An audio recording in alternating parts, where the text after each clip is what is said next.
PET Letras. Eu fui petiano por 3 anos, né?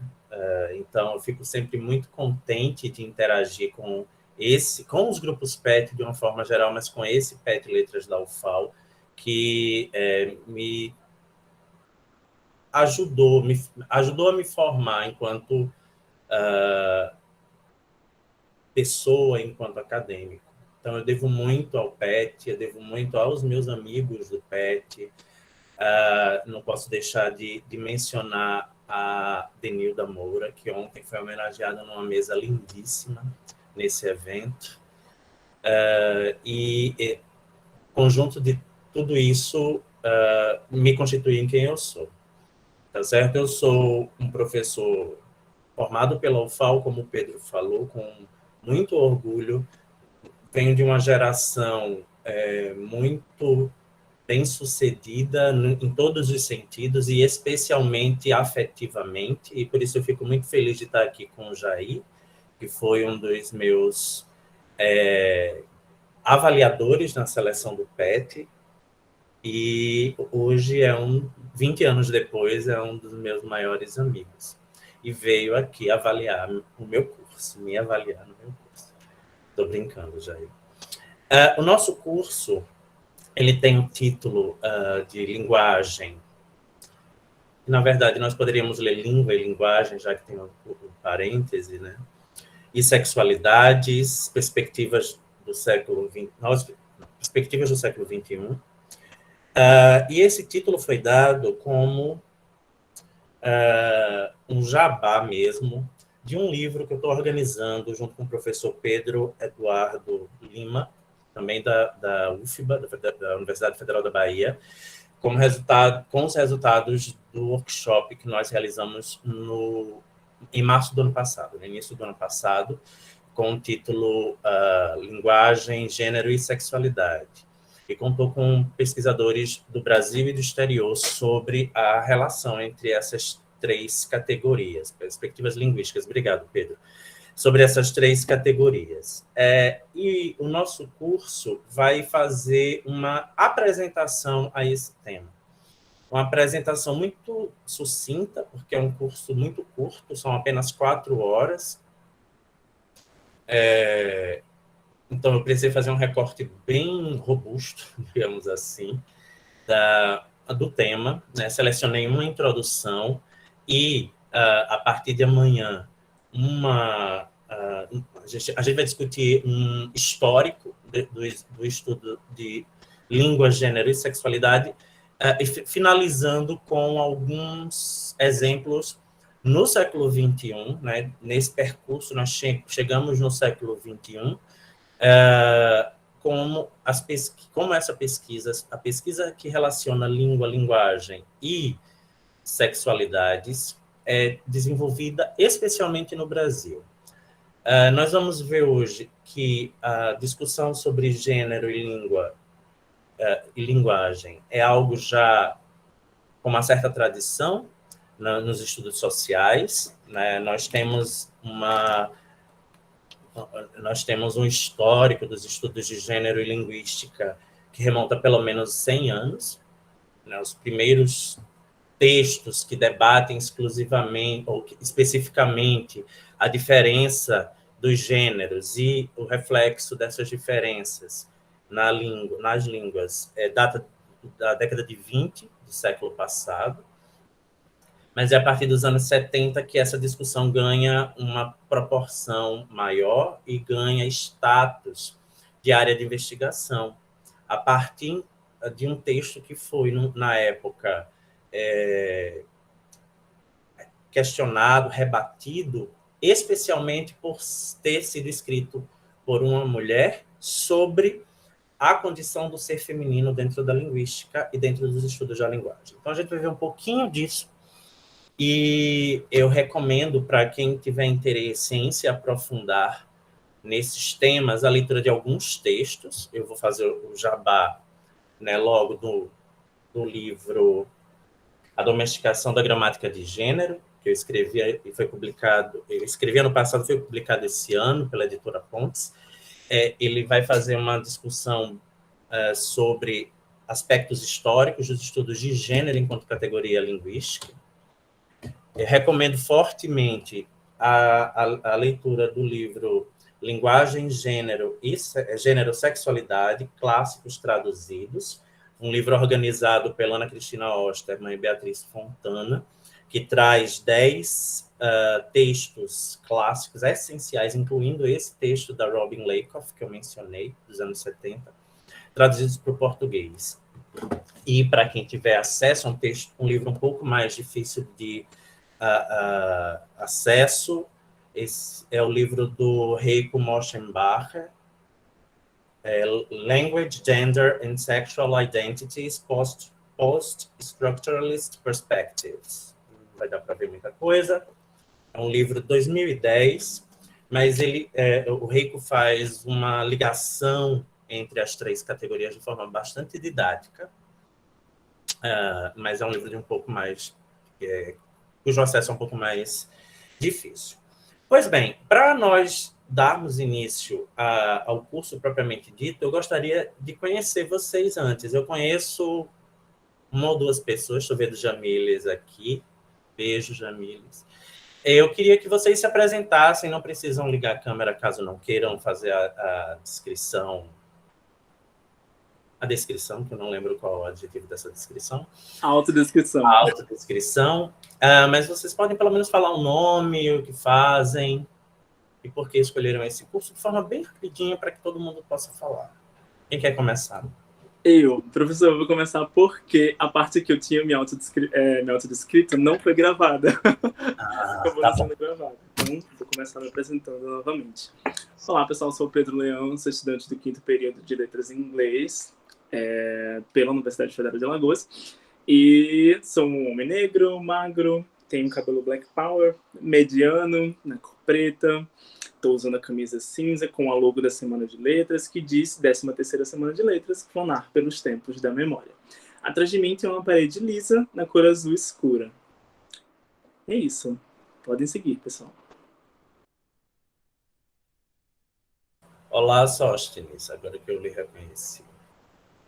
Oi, então acho que vou eu, então.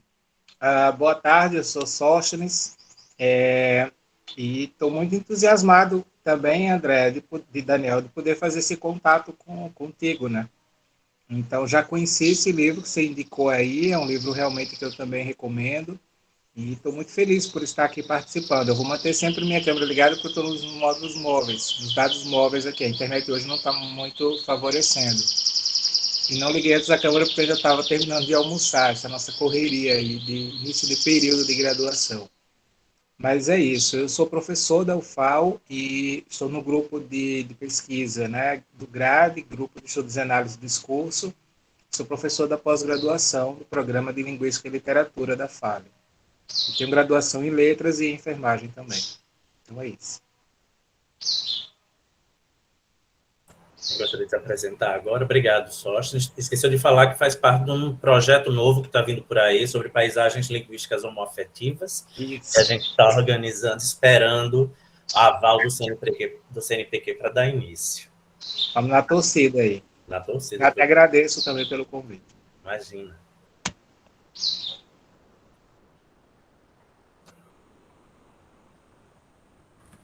Boa tarde.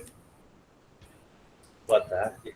Meu nome é Sofia, tenho uma pele morena, o cabelo cacheado na altura dos ombros, estou usando uma blusa rosa. Aqui no fundo é uma parede branca e o meu sofá com uma manta marrom. Eu sou caloura no curso de Letras Português, no 1º período, e estou muito feliz por estar aqui participando da Semana de Letras. Escolhi esse curso porque achei muito interessante por falar de construção social e cultural, e também para a gente entender um pouco mais da construção, né, e a relação da linguagem e da sexualidade na língua portuguesa. Obrigado, Sofia.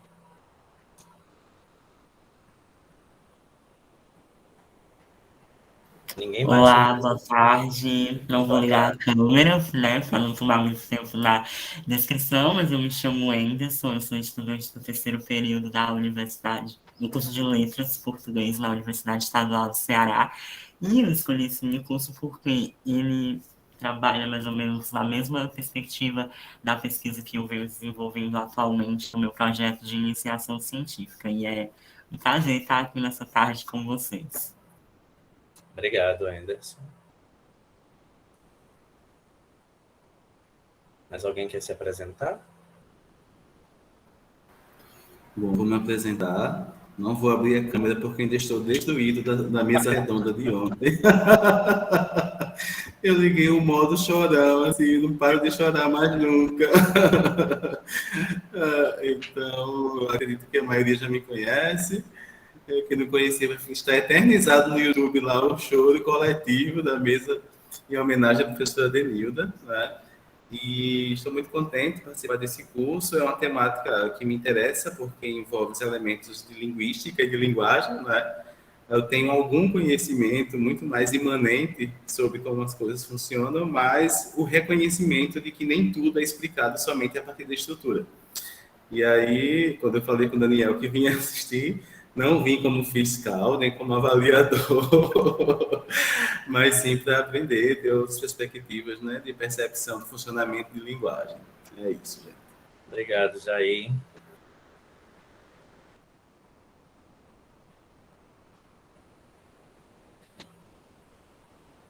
A Ana disse que quase não ouve. Não me ouve ou não ouve de forma geral? Tentar aumentar o volume, Ana, talvez do seu dispositivo. Para mim tá bom também o áudio. Olha, Para mim Daniel, o Igor se apresentou aqui pelo chat. A Débora, primeiramente. Olá, meu nome é Débora, sou graduanda do 5º período de Letras em Inglês da UFAL, gosto muito de linguística aplicada e suas problematizações. O Igor, sou aluno do 2º período de Letras Português, me inscrevi no curso pois despertou minha curiosidade em saber sobre a relação que a linguagem tem com a sexualidade. A Jamiles, vou me apresentar pelo chat. Mulher cis, doutoranda pelo PPGLL, em linguística pela UFPE. Gênero e sexualidade são temas que fundamentam minhas pesquisas e o professor Daniel tem sido muito importante na minha trajetória acadêmica. Monique, caloura de letras em inglês.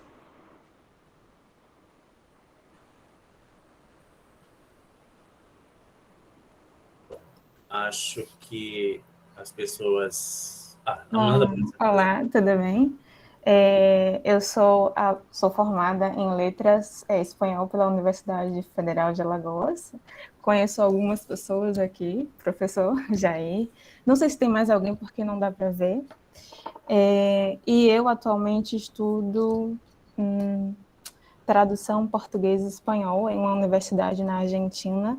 E aqui, bom, eu vou me identificar com outras coisas. Tem um fundo branco, tem uma camisa que diz aborto legal já, seguro e gratuito, de um grupo, digamos, feminista daqui, muito legal. E como eu trabalho, ou vou trabalhar futuramente com tradução, hoje aqui o uso da linguagem inclusiva é muito importante e eu gostaria de ouvir um pouco mais sobre a proposta ou sobre a ideia do minicurso. Acho que pode trazer um conhecimento interessante para mim hoje. É isso. Obrigado. Eu acho que então a gente...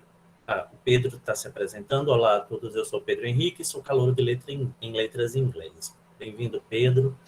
A gente vai então encerrar as apresentações por aqui, depois da Bruna e do Matheus. Eu vou ler. Me chamo Bruna Caroline, sou do 1º período de Letras em Inglês da UFAL. Estou começando agora e sou meio tímida, já peço desculpas. Me interessei pelo minicurso porque tenho curiosidade em ver como vão desenrolar o tema. E o Matheus, eu sou o Matheus, atualmente graduando no 5º período de Letras Português pela UESP. Me inscrevi porque estou buscando me aventurar na área e o tema, assim como o Jair, é do meu interesse. E a Débora foi cativada pelo título, é um tema que a interessa muito. Bom, eu vou encerrar as apresentações, porque a gente só tem, a partir de agora, 1h30.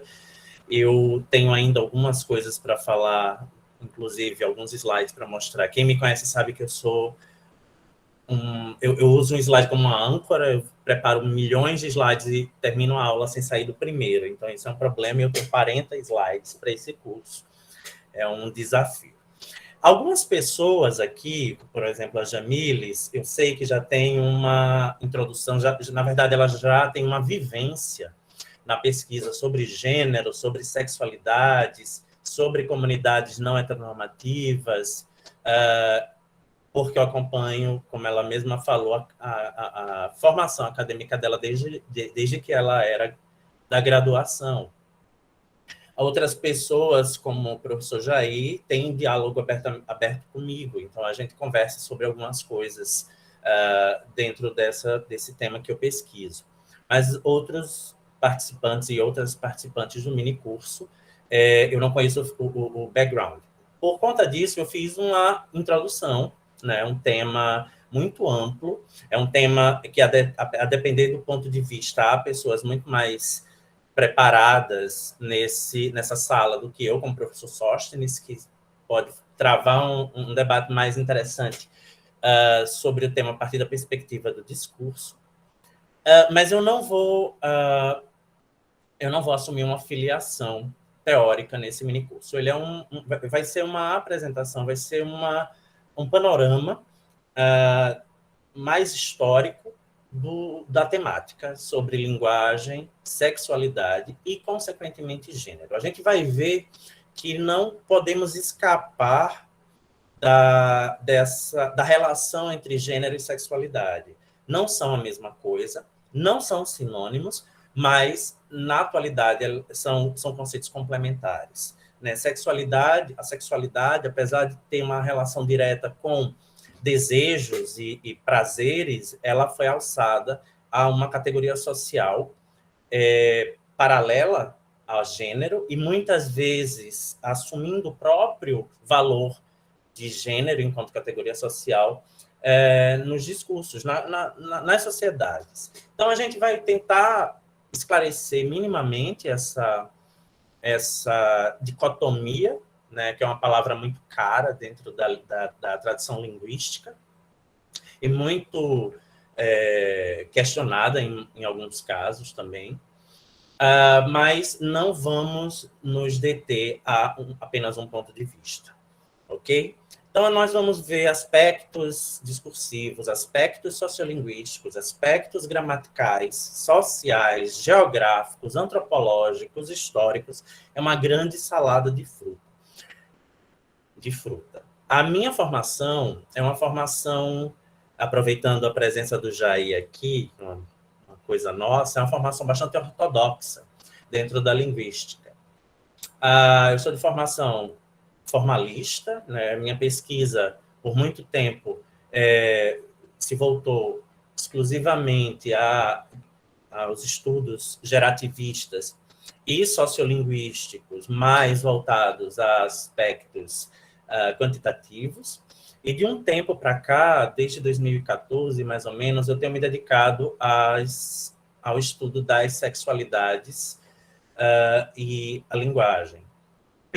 Por um viés sociolinguístico de início e hoje sem necessariamente uma rotulação teórica. A gente dialoga na medida do possível com o que pode nos ajudar a entender melhor qual a relação entre língua e sexualidade. Então, eu vou começar a compartilhar os slides com vocês. Não vou ter acesso ao chat, então quem tiver alguma dúvida, por favor, se manifeste oralmente. Ou, Pedro, peço a gentileza que interrompa quando preciso para fazer alguma pergunta que tenha sido posta no chat. Ok? Ok. Então,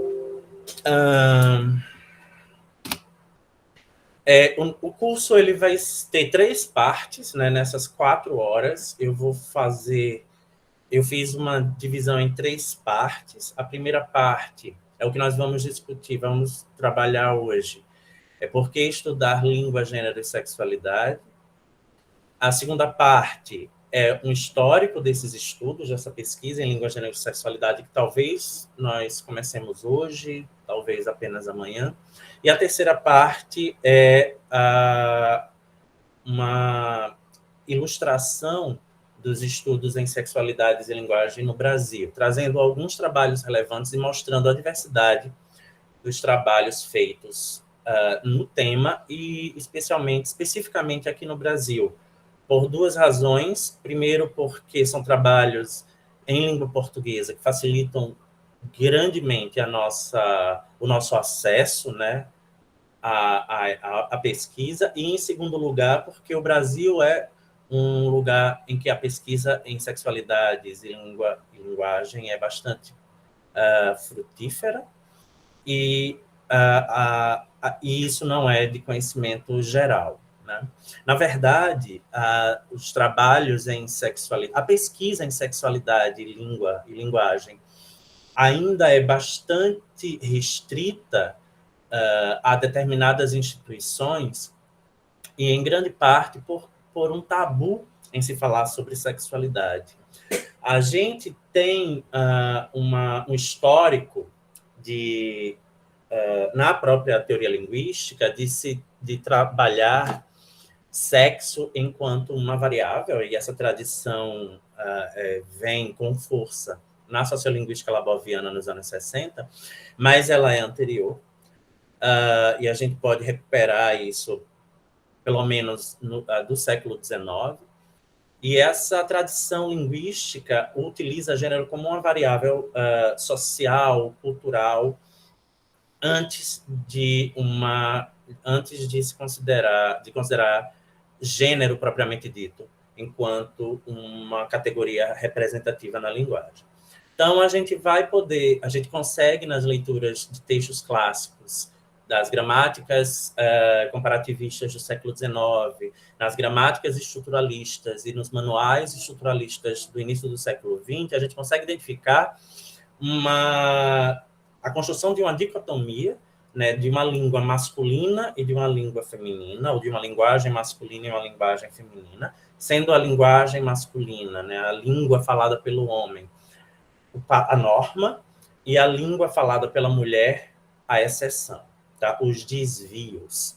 Então, a maior parte dos estudos pré-estruturalista e estruturalista assumem uma postura androcêntrica, no sentido de que o homem, o ser masculino, é o representante normal no sentido de possuir a norma, ou de prover a norma, né, nas línguas. Enquanto as mulheres, por questões culturais, históricas, nessa perspectiva, seriam responsáveis pelas corruptelas linguísticas. E a gente pode ver isso muito claramente nas justificativas históricas que gramáticos do século XIX, como o Jacob Green, justifica a distribuição, digamos assim, dos gêneros, a representação, na verdade, dos gêneros na língua, das marcas de gênero na língua.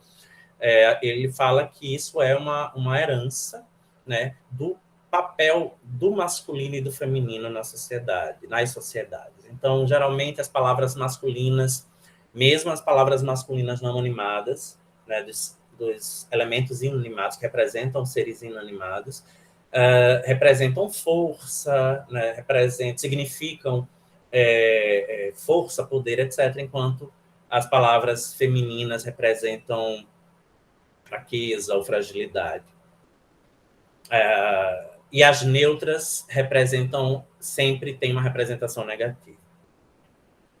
E a partir dessa percepção histórica mesmo, que nós temos do próprio conceito de gênero, a gente começa a perceber uma hierarquização e uma polarização nos valores atribuídos a essa categoria, né? Então, quando a gente pensa em gênero enquanto uma categoria social, saindo um pouco da linguística, indo um pouco para a sociologia, para a antropologia, gênero enquanto categoria social também vai sofrer uma série de alterações na sua definição, no seu entendimento ao longo do tempo. E é a partir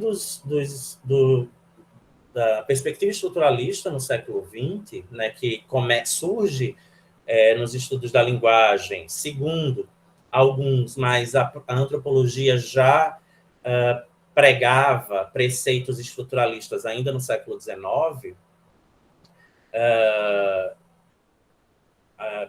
a gente consegue, a partir do século XX, o estruturalismo, depois que ele ganha espaço nas demais áreas dos estudos sociais, começa a limitar ou delimitar o nosso entendimento da categoria gênero, né? Então, a ideia estruturalista de que as categorias sociais são a manifestação de uma estrutura social e cultural nos leva a crer, né, o pensamento naquele momento nos levava a crer que os papéis masculinos e femininos eram resultado da própria estrutura da sociedade. E como o modelo estruturalista pregava, os indivíduos não tinham o poder de mudar essa estrutura. Era apenas com o tempo e a partir de ações históricas invisíveis que essa estrutura poderia ser modificada.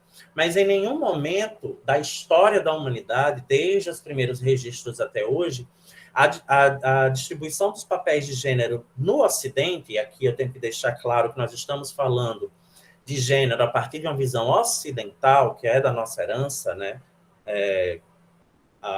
O Brasil é uma reprodução europeia, no sentido sociocultural, a gente reproduz uma perspectiva sociocultural europeia, no momento que nós apagamos completamente a perspectiva local, a perspectiva original.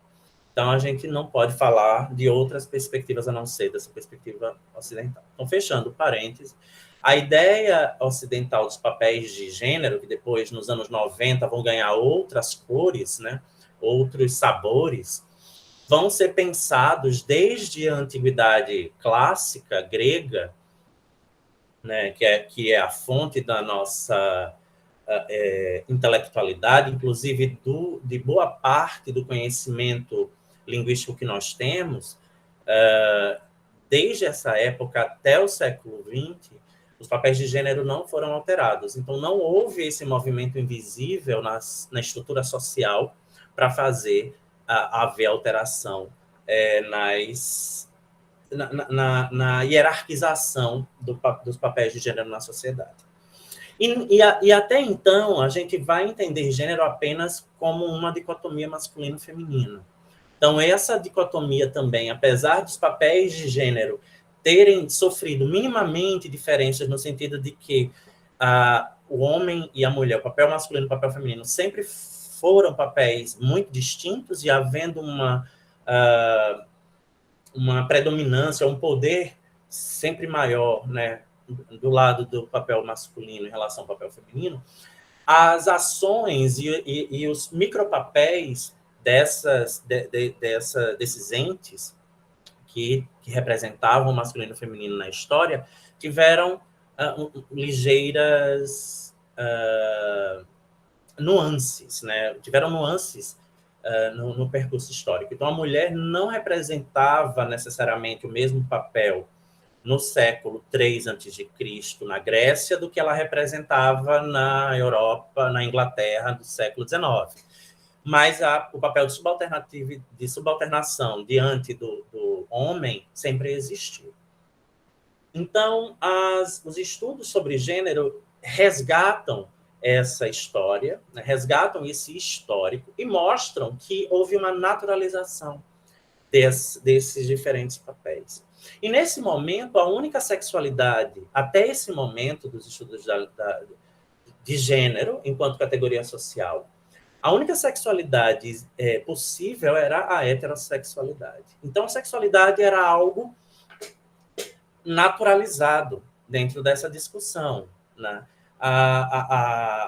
Houve um questionamento, uma tentativa de desnaturalização dos papéis de gênero durante todo o século XX, mas os da sexualidade ficaram ali adormecidos, porque, inclusive, em boa parte do Ocidente, não ser heterossexual se encaixaria em duas possibilidades. Numa patologia e não crime. Ser homossexual, né, e naquele momento eram as únicas sexualidades disponíveis. Ser homossexual era uma patologia e vigorou como patologia até 1990, e era crime em boa parte das sociedades ocidentais, né, como ainda é crime em outras sociedades atualmente. Então, era algo indiscutível, era um tabu muito grande. Mas é a partir da discussão sobre língua e gênero, né, sobre gênero enquanto categoria social importante, uma das principais categorias sociais na estrutura sociocultural ocidental, e a sua representação linguística, no momento que a linguística, né, que língua ganha um papel de destaque a partir no início do século XX, com o surgimento da linguística moderna, né, a chamada linguística moderna, essa relação começa a criar uma teia, né, língua, discursos, que vem mais adiante, na segunda metade do século XX, os papéis de gênero, as performances de gênero, já no final do século XX, nos anos 90, começam a criar uma trama da qual eclode o papel da sexualidade nessa relação. E é esse papel da sexualidade que a gente vai tentar pensar mesmo, porque o tempo é muito curto, não vai dar para mostrar mais do que uma pinçada do papel da sexualidade nessa relação entre língua e gênero. Para começar, eu quero mostrar que a gente sempre, em todo momento, a gente discute gênero, a gente reflete gênero. Não gênero enquanto algo enquanto algo biológico, que foi naturalizado no decorrer dos séculos, mas enquanto uma categoria social que estrutura, que constrói o edifício social que nós conhecemos. Então, a Penelope Eckert e a Sally McDonnell-Guinness vão dizer que a dicotomia entre homem e mulher é o terreno sobre o qual nos construímos desde o momento do nascimento. Eu costumo apresentar esse trecho dizendo que, na verdade, desde antes do nascimento, nós já somos rotulados enquanto menino e menina, enquanto homem e mulher. Desde o anúncio da gravidez, se especula qual é o sexo da criança, né? E não se fala em gênero, se fala em sexo. É menino, é menina. Hoje em dia, inclusive, há uma febre imensa de chá de revelação, que particularmente eu acho uma das coisas mais bregas do mundo. Eu adoro quando aparecem uns vídeos em que esse chá de revelação dá errado. E é nesse momento, até antes, até nos anseios dos pais, das mães, né, de querer um menino, de preferir uma menina, que o nosso papel de gênero começa a ser delimitado, começa a ser desenhado. Então, os pais terem uma preferência, ou ainda dizerem que não tem preferência, não ter preferência significa que eles esperam um dos dois, e não que eles possam esperar alguma coisa como uma criança intersexo, que é uma realidade. Mas até a negação da expectativa gera uma expectativa do perfil de gênero da criança, que vai vir ainda a ser gerada em alguns casos. Então, quando se tem a notícia da gestação, os pais começam a desenhar, a delimitar as fronteiras de gênero daquela criança, né? E essa fronteira é desenhada com a partir de diversas estratégias. Se escolhe uma cor para os objetos que vão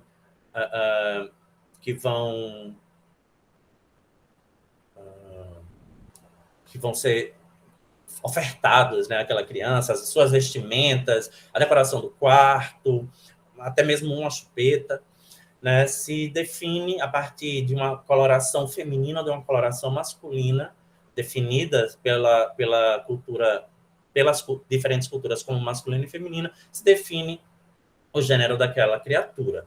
E a partir daí se começam a pensar em coisas de meninos e coisas de meninas. Então, brinquedos, fantasias, temas de festa, são todos pensados a partir de um imaginário, né, do que seja masculino e do que seja feminino. Aqui eu trouxe o exemplo do bombeiro enquanto uma profissão masculina e da fada enquanto um imaginário feminino. E eu lembrei de um trabalho recente da professora Raquel Freitag com um orientando, que agora eu não consigo lembrar o nome, acho que é Bruno Mascarenhas, Bruno alguma coisa. Foi publicado ano passado, em que eles fazem um levantamento no Google, né, no site de busca, de profissões com terminação morfológica epicena, ou seja, que não há variação, não há flexão para o gênero gramatical na palavra que define a profissão, e como essas palavras eram associadas a um imaginário masculino ou feminino, né? O nome dessas profissões. Então, profissões como médico, profissões como dentista, tinha uma associação de gênero, profissões como babá, tinha outra associação de gênero, né? Cientista, por exemplo, era uma profissão associada a meninos, enquanto diarista, uma profissão associada a mulheres. Então, apesar de não haver nenhuma indicação morfológica de gênero, né, nessas palavras, muito pelo contrário, na verdade, ambas terminam com A, então deveriam haver, pela lógica estruturalista, uma associação ao feminino. A palavra cientista não tem por questões socioculturais, né? Os meninos devem se tornar profissionais no topo da cadeia das profissões, e cientista é considerada uma profissão de topo, enquanto diarista é uma profissão considerada como menor e, por isso, não deve ser uma profissão masculina. Mas mesmo profissões menos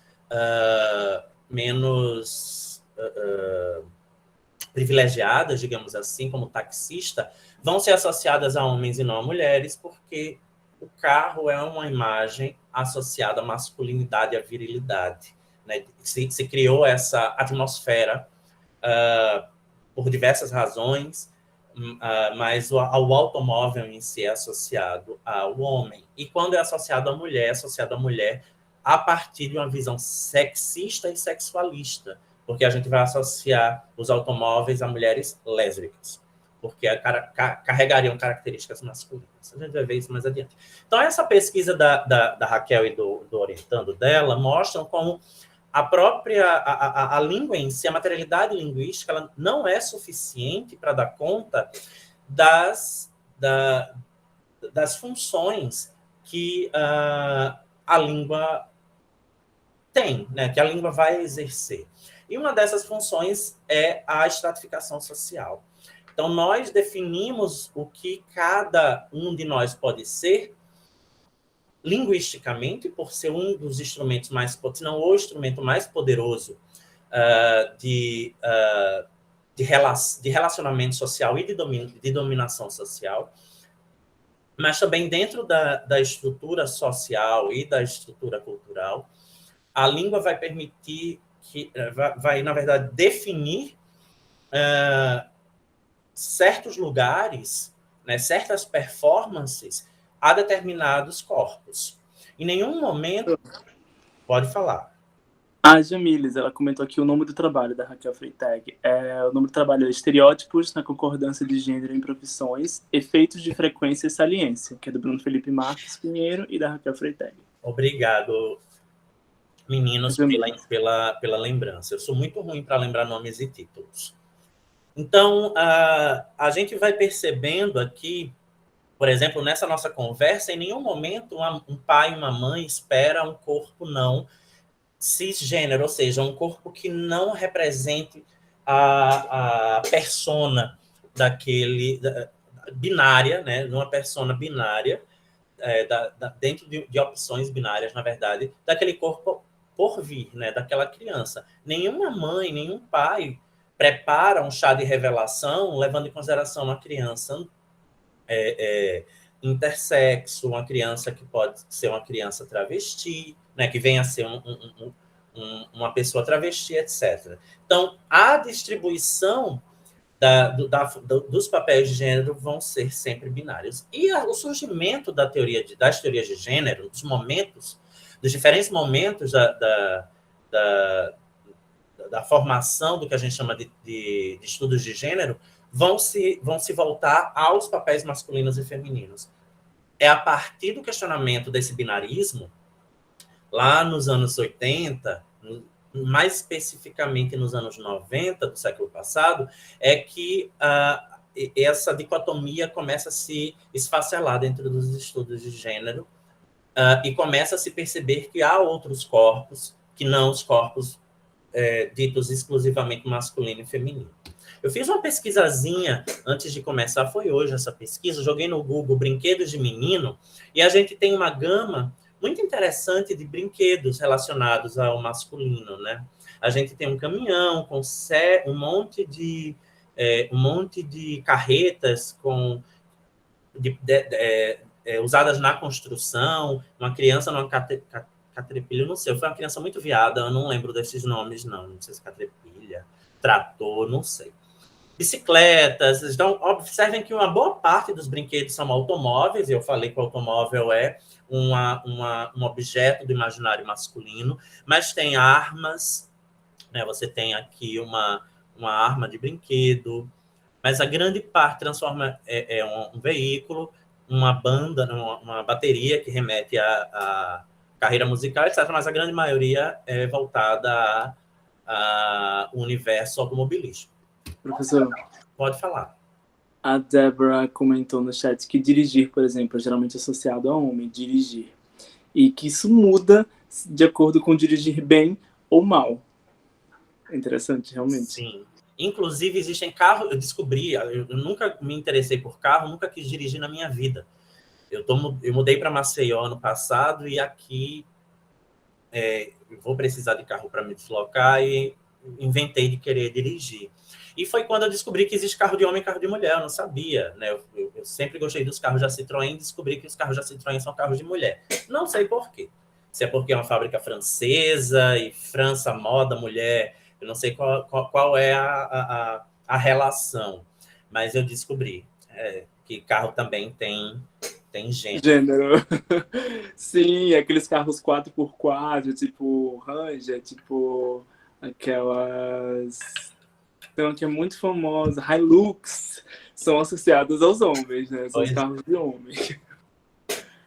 Então, voltando só para a pesquisazinha que eu fiz, quando eu fiz a mesma pesquisa para menina, brinquedo de menina, as opções são muito diferentes. Então, boa parte dos brinquedos é voltado a maquiagem ou cozinha.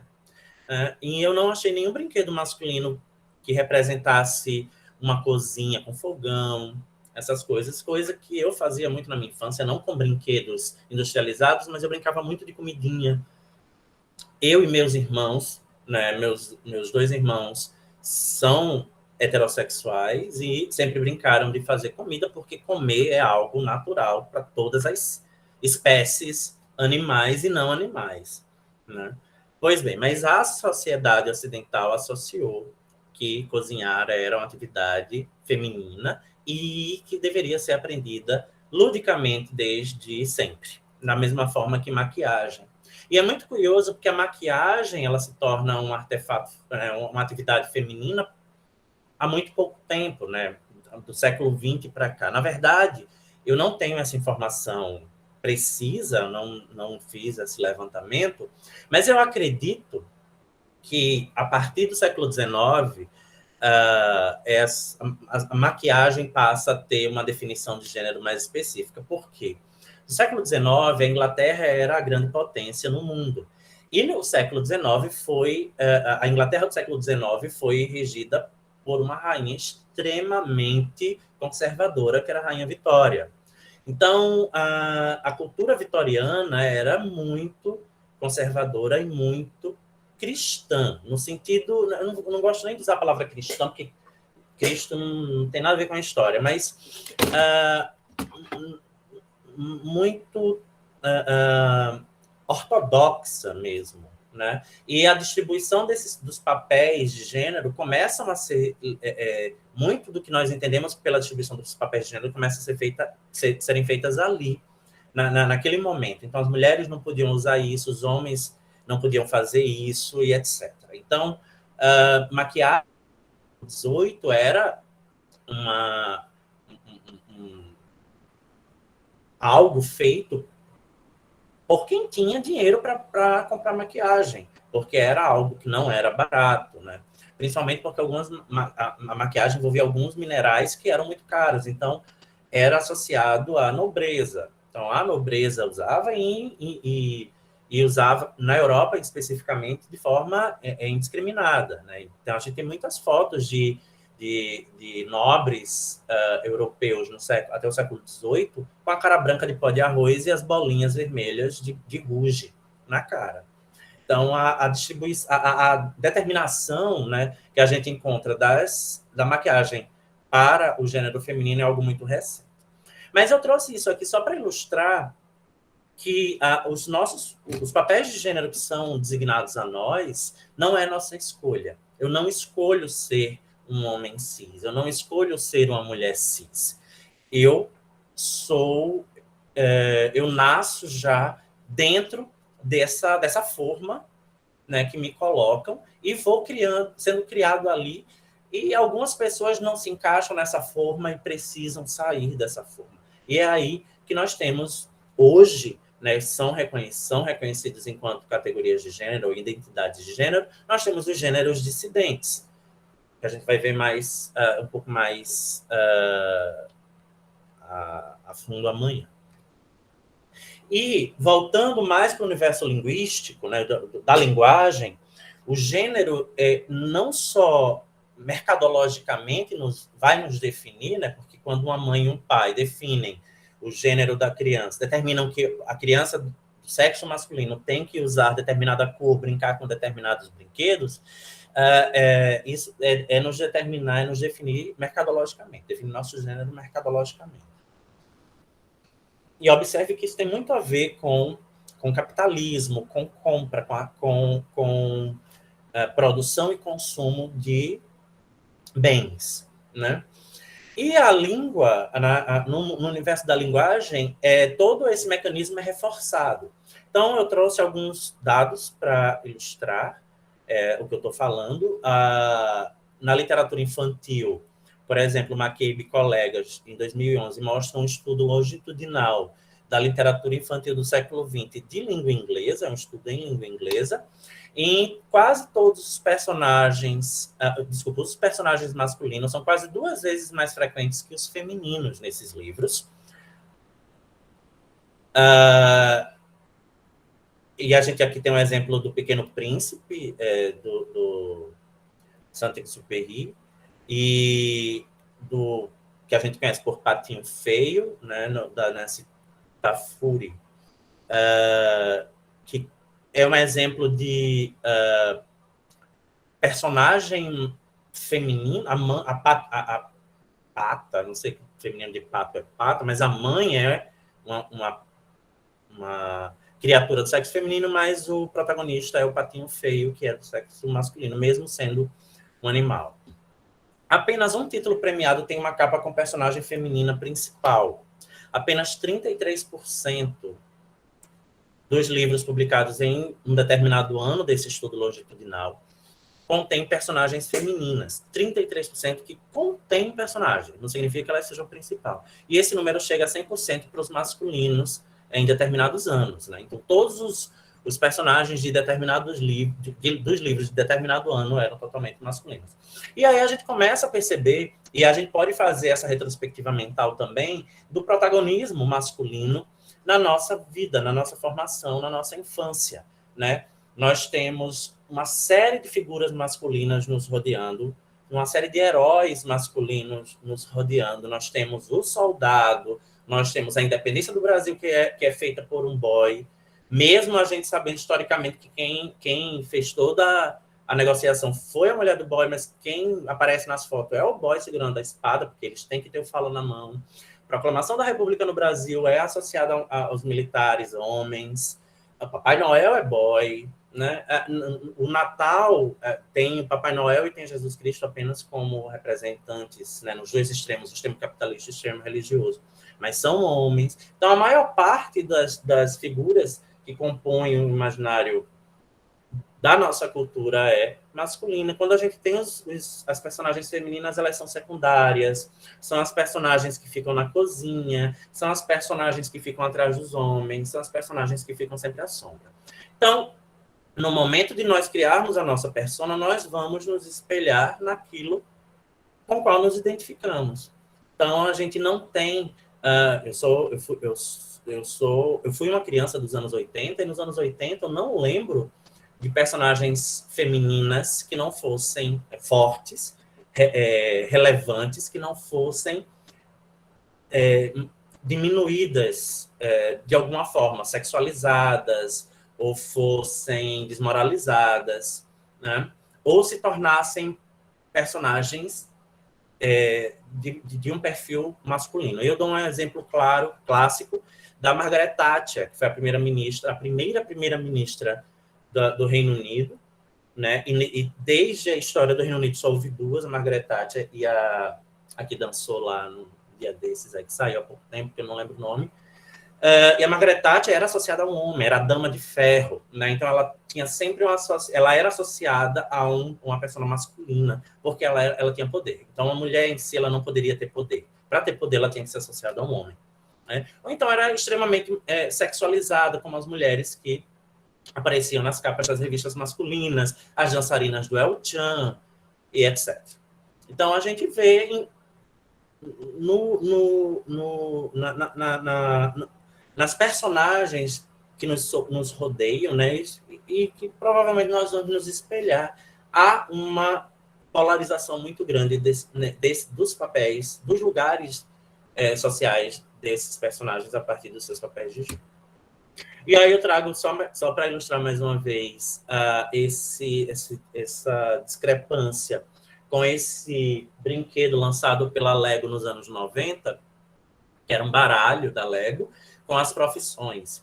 E 67% dos personagens, né, das profissões ilustradas, ou seja, 70 profissões de 104 eram masculinas, apenas 33 femininas, e havia diferenças muito marcantes entre os cargos e funções desempenhados por esses gêneros. Então, o businessman era homem, mas a fitness instructor, né, a instrutora de ginástica, era uma mulher. E uma mulher estereotipada, usando rosa, com uma mala lilás, remetendo sempre a características que nós identificamos como femininas, né? E é curioso porque são profissões que são ridicularizadas se forem desempenhadas por homens, né? Quando a gente associa uma profissão como instrutora de ginástica, no sentido não professor ou instrutor de academia como nós conhecemos hoje, mas instrutor de ginástica, como nos anos 90, que ginástica era associada àquelas atividades aeróbicas, que existiam os vídeos de aeróbica, a maioria que não é dessa época, mas a gente tinha atrizes famosas, cantoras famosas que tinham suas fitas VHS com aulas de aeróbica nos anos 90, 80 e 90. Jane Fonda tem, Janet Jackson não, Latoya Jackson tem. A gente tem essa associação direta, mas nós tínhamos instrutores de ginástica. Mas na mídia, quando eles apareciam, eles eram sempre estereotipados como a bicha espalhafatosa. Então, nas novelas, aparecia um instrutor de ginástica, extremamente afeminado, né? Com aquele estereótipo excessivamente feminino, como uma caricatura. Então, a mídia, nós sabemos que é uma das grandes formadoras da opinião social, principalmente nos últimos anos, com a massificação da informação, né? Com a massificação da internet, com as redes sociais, essa influência ficou bastante diversificada, mas até o início dos anos 2000, a gente tinha basicamente duas vias de influência midiática, que era a via impressa e a via televisiva. Muito pouca coisa a gente pode associar ao rádio, porque já era algo considerado ultrapassado. E a televisiva eu associo também a cinematográfica de uma forma geral. Então, na mídia escrita, a gente tem uma construção diferente, né? A gente tem uma formatação diferente e a gente tem muito menos imagens relacionadas ao que está escrito. Já na mídia televisiva, a gente tem muita imagem associada ao que está sendo dito. A gente vê, né? E associa aquelas imagens ao que está sendo dito. Então, a gente cria um imaginário de forma muito mais veloz dessas construções que a mídia televisiva nos vende. E aí a gente começa a construir determinadas identidades a partir disso, a partir dessas experiências, né? Então, eu estou falando tudo isso porque eu trago, mais uma vez, levo vocês no tempo, lá para os anos 80, eu tenho uma memória da Roberta Close, que foi uma das primeiras mulheres transexuais brasileiras a circularem na mídia. Mas a circulação da Roberta Close na mídia era sempre algo bastante... qual a palavra que eu posso usar? Polêmica? Não, nem a polêmica a palavra. Eu estou tentando lembrar. Se polemizava em cima do corpo trans, mas era sempre algo dessa mídia mais... Sensacionalista? Sensacionalista, muito obrigado. Era sempre aparições sensacionalistas. Então, as perguntas eram como é que fazia, né? Como era o sexo. Então, não era perguntar como ela se sentia, né? Não era perguntar como era a reação, a relação dela nos ambientes em que ela convivia, como era a vida dela como uma mulher, né? Mas as perguntas eram sempre associadas à beleza, à sexualidade, à sexualização daquele corpo estereotipicamente feminino, porque era uma mulher associada ao extremo da feminilidade, e é assim que a sociedade ocidental, brasileira mais especificamente, vê os corpos trans e travestis, são uma caricatura do feminino, né, no sentido de desumanizar aquele corpo. Ele não é feminino como uma mulher cis, ele é excessivamente feminino. E é assim que a sociedade brasileira percebe ou quer perceber, né? E a mídia reforça isso, dos corpos trans.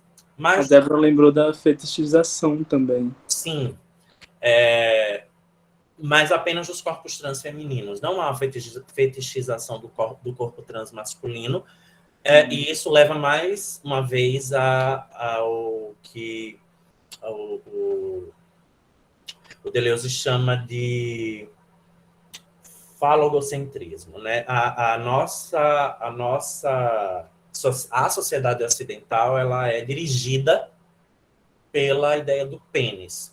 Então, a autorização do que pode ser desejado, por exemplo, é feita a partir do falo. Então, se há uma atração por corpos femininos trans, isso é autorizado porque é o homem quem sente essa atração.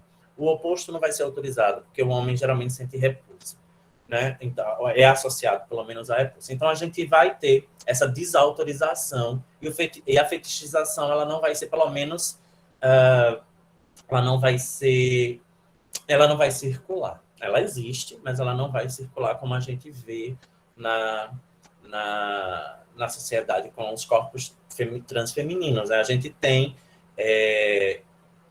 locais específicos da prostituição das mulheres trans e das travestis. Então, a gente tem em Salvador a Orla da Pituba para isso. Aqui em Maceió era a Praia da Avenida, não sei mais onde se ainda tem, mas acredito que ainda tem. Mas você não tem, você tem de Garotas de Programa, que era ali na Rua do Sol, aqui no centro de Maceió, mas você não tem um local, geograficamente, um local em que você associa corpos masculinos trans. Né? Então, há uma diferença aí da própria sexualização, do que é autorizado ser sexualizado. Vamos lá. Bom, isso aqui eu já falei. E aí eu recomendo a vocês alguns estudos relevantes sobre a construção lúdica mesmo dos papéis de gênero, como os trabalhos de Erickson, de Sunderland e McGlashan, Reich, Black e Foliak. Tem nas referências, amanhã eu deixo, eu mostro as referências e depois eu disponibilizo os slides para quem tiver interesse. E aí a gente chega no ponto essencial para se entender a discussão que a gente está fazendo, né? Toda essa discussão, toda essa direção histórica, né, em que a gente captura os papéis de gênero e como esses papéis podem ser detectados nas performances linguísticas e sociais de forma geral, são todos baseados na noção de heteronormatividade. E a Cameron e o Don Kulick definem a heteronormatividade como estruturas, instituições, relações e ações que promovem e produzem a heterossexualidade como natural, evidente, desejável, privilegiada e necessária. Aí vocês podem perguntar, mas que porra isso tem a ver com língua, né? Isso tem tudo a ver com língua, porque todas essas estruturas, instituições, relações e ações, elas são socializadas, né, também através da língua. Então, um exemplo que a gente já deu hoje, na distribuição das profissões. As profissões, elas são atribuídas, uma boa parte das profissões no português é atribuída em nomes, né, com flexão de gênero. Então, são profissões que vão apresentar uma forma para o masculino e uma forma para o feminino. E a gente costuma dizer que no português, o masculino, a forma masculina é a forma genérica da língua. E por conta desse argumento estruturalista, nós geralmente utilizamos a forma masculina das profissões como forma genérica. Então, você vai dizer o médico como profissão, né? O dentista, mesmo dentista sendo uma palavra que não sofre flexão da vogal final. Para gênero, você vai utilizar um artigo masculino e feminino, e no genérico você vai dizer o dentista. Mas você não vai dizer o diarista, você não vai dizer o empregado doméstico, né? Hoje em dia, talvez até mais, porque houve uma valorização da profissão, mas há um tempo atrás você não ia ouvir o enfermeiro, e sim a enfermeira. Então, os papéis desempenhados pelas profissões seguem essas estruturas, instituições e relações linguisticamente. Eu crio uma hierarquia linguisticamente também, tá certo? Então, a heteronormatividade, ela vai dirigir uma série de funções da própria língua na sociedade, né?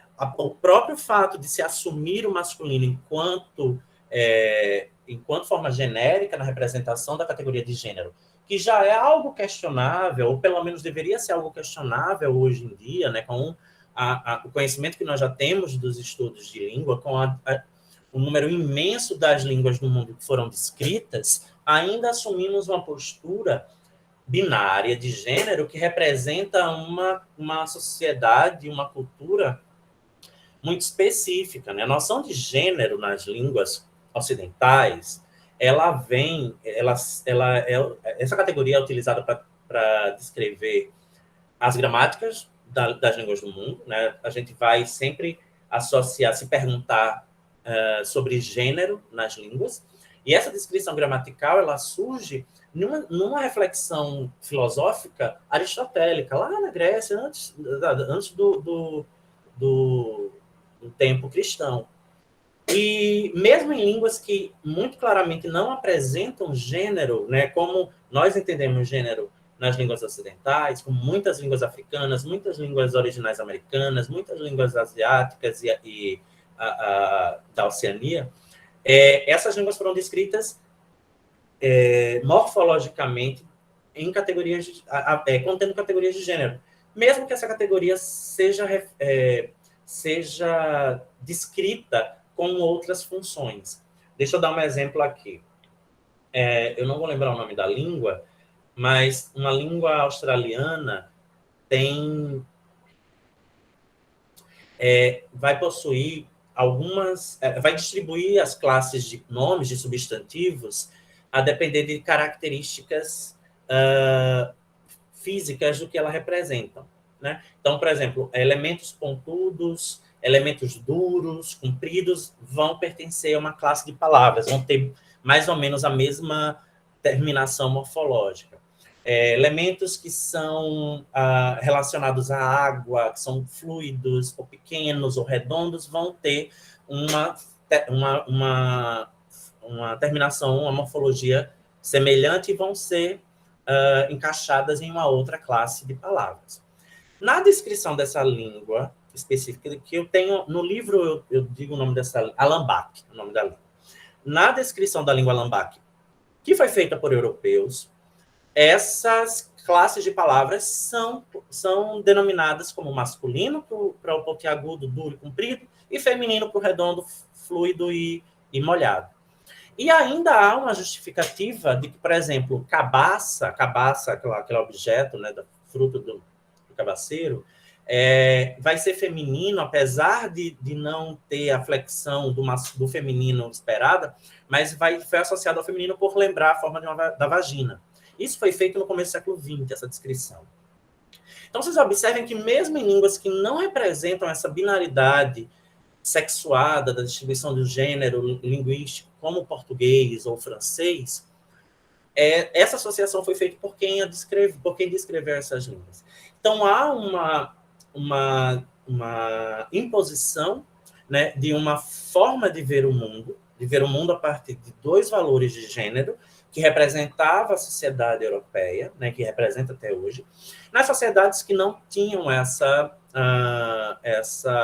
estrutura. Então, houve uma imposição, houve uma violação, uma violentação, existe essa palavra? Eu costumo dizer que essas culturas foram violentadas, né? E violentadas pela heteronormatividade, herdada pela tradição ocidental. Então, a gente sofre linguisticamente os efeitos da heteronormatividade, sim. O conceito de gêneros... Deixa eu olhar o tempo, porque eu ainda tenho bastante. O conceito de gêneros binários e complementares assume a heterossexualidade como orientação e norma sexual singular. Então, a gente vai entender gênero enquanto o estudo dos papéis masculino e feminino, né? Essa é a definição dos estudos de gênero, e bem ampla, bem genérica. E essa definição é baseada numa dicotomia de que há um corpo masculino e um corpo feminino. E esse corpo masculino e esse corpo feminino vai ser representado em todas as possibilidades humanas, inclusive na estrutura linguística. A heteronormatividade é um viés tão arraigado que se torna invisível socialmente. E o papel dos estudos de gênero, e especificamente nos estudos sobre a sexualidade, é desnaturalizar essa heteronormatividade, né? Então, a gente vai sempre associar estudos de gênero à norma. E que norma é essa? A norma sexual. Observe que heteronormatividade, ou seja, a norma da heterossexualidade é uma norma associada a um papel sexual, não necessariamente é um papel de gênero. Os papéis de gênero, eles estão associados diretamente aos diferentes papéis das sexualidades. Então, por isso que há uma confusão, né, uma sobreposição da ideia de sexo, de sexualidade, de gênero. Muita gente confunde gênero e sexualidade, mas elas são coisas distintas. Mas na contemporaneidade, não dá para discutir uma coisa sem discutir a outra, porque há uma expansão tanto dos papéis de gênero quanto nas sexualidades, nas identidades de gênero, desculpa, como nas sexualidades. Não sei se é nesse... não, ainda não é nesse slide. Daqui a pouco eu vou mostrar a vocês as diferenças e a gente vai conseguir tentar entender melhor. Mas, basicamente, os papéis de gênero, eles vão ser... são ilustrados a partir dos exemplos a seguir. Eu queria que vocês pensassem, né, quem tiver com o celular disponível, procurassem imagens no Google de casamento.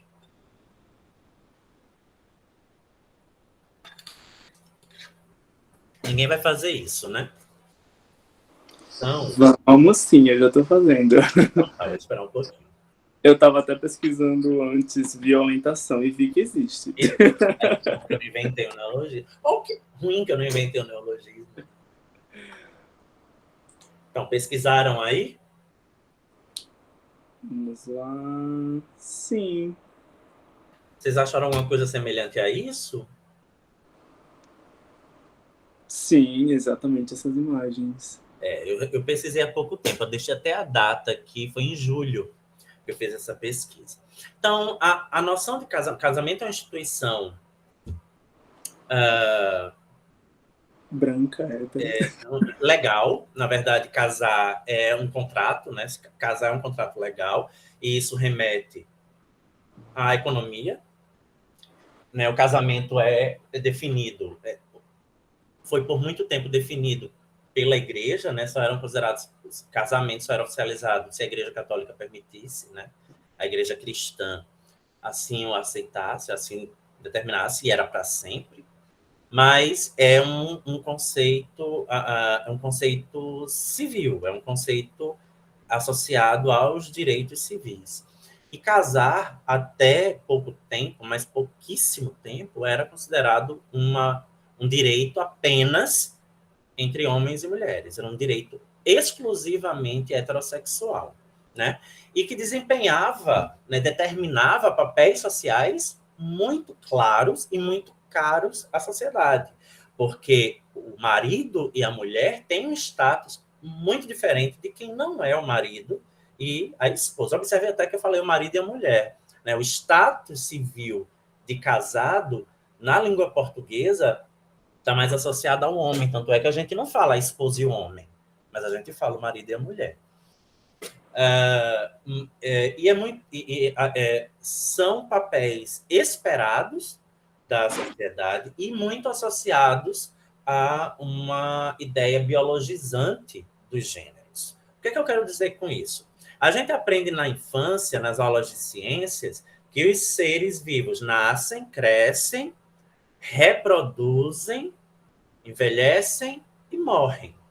Né? Esse reproduzem, ele foi incluído aí nas funções orgânicas, digamos assim, dos seres vivos, como uma obrigação. Né? Da mesma forma que você nasce e morre, você não tem controle sobre o seu nascimento nem sobre a sua morte, você também não deve, nessa lógica, ter controle sobre a sua reprodução. E a reprodução foi sempre associada ao cruzamento, né, celular dos diferentes sexos, né, do sexo masculino e do sexo feminino. E por muito e muito, muito tempo isso foi a verdade absoluta. No final do século XX, meados do século XX, até os tempos atuais, a própria biologia reconheceu que isso não é uma verdade absoluta. Né? Você tem uma série de possibilidades de reprodução sexuadas que não envolvem obrigatoriamente sexos opostos. A ideia de sexo oposto é algo que também é uma construção social, mesmo no reino animal, das mais diferentes hierarquias nesse reino, né?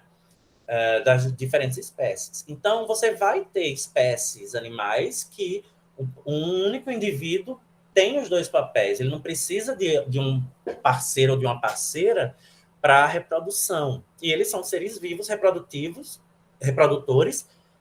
a partir de uma reprodução sexuada.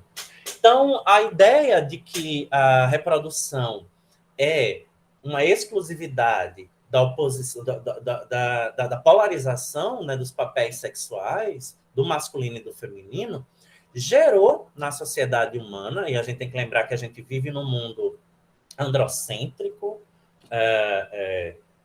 de que de que o homem é a espécie dominante, que o mundo gira em torno do homem, né? E que tudo funciona a partir da visão humana. Então, a partir desse pressuposto, a gente tem que associar toda e qualquer relação dos seres vivos a o que se entendia a partir da experiência humana. E isso serve também como reforço para que haja essa união. A reprodução vai ser permitida pela Igreja, por exemplo, exclusivamente após a união entre um homem e uma mulher, né? Eu nem sei, eu não sou religioso, eu não sei se tem isso literalmente por escrito na Bíblia, em qualquer versão da Bíblia, mas é um discurso que circula, né, entre os cristãos e que é reproduzido socialmente indiscriminadamente. Então, você vai ter um casamento como a legalização daquela união para fins reprodutivos. Esse é uma perspectiva de casamento mais genérica, né? Por outro lado, você também vai entender o casamento como uma união civil com fins lucrativos, com fins econômicos. E é a partir dessa segunda percepção que final dos anos 90, em alguns países, e nos anos 2000 e 2010, outros países ocidentais começaram a permitir o casamento entre pessoas do mesmo sexo, porque é uma união econômica rentável, gera divisas, né? Você une, completamente, a liberdade de união de pessoas do mesmo sexo não foi uma decisão romântica, foi uma decisão capitalista, única e exclusivamente capitalista. E o direito mostra isso muito claramente. E é curioso, né? Porque ao tempo que você permite, a sociedade hoje já permite, ou já pelo menos não gera tanta ojeriza como antigamente, a união entre casais do mesmo sexo, a noção de família permanece ainda sendo a tradicional. Você pode casar, mas filho é coisa de um homem e de uma mulher. Especialmente por conta do biologismo associado à reprodução, de que uma mulher só pode engravidar de um homem. E quando a gente começa a pensar nos corpos não cisgêneros e nos corpos transgênero e transexuais, a gente começa a ver, na atualidade, homens grávidos, não apenas mulheres grávidas, mulheres que desempenham uma função que até então era feita exclusivamente pelo pai, porque são mulheres que possuem espermatozoide. Então, a gente começa a ver uma dissociação entre o gênero e a sexualidade. Mas a sociedade não se familiarizou ainda com essa, digamos, com o ruir desse monumento heterossexual. Então, a gente